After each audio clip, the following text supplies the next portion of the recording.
জাতীয় ঈদগাহে ঈদের প্রধান জামাত হবে সকাল 7:30টায়, আর আবহাওয়া প্রতিকূল থাকলে বায়তুল মোকাররমে প্রধান জামাত সকাল 8টায়।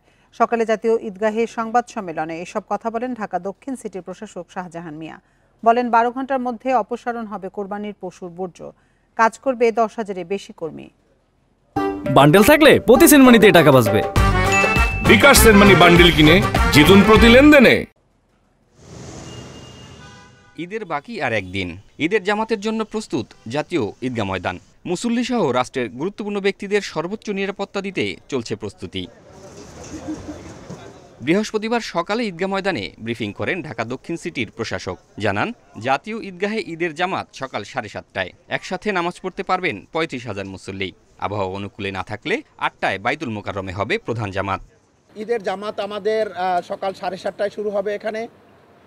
আর যদি আবহাওয়া এমনই খারাপ হয় যে এখানে কোনো রকমই নামাজ আদায় করা সম্ভব হচ্ছে না, তাহলে সেক্ষেত্রে আমাদের বিকল্প হিসেবে বাইতুল মোকাররম সকাল 8টায় সেখানে আমাদের ঈদের জামাত অনুষ্ঠিত হবে।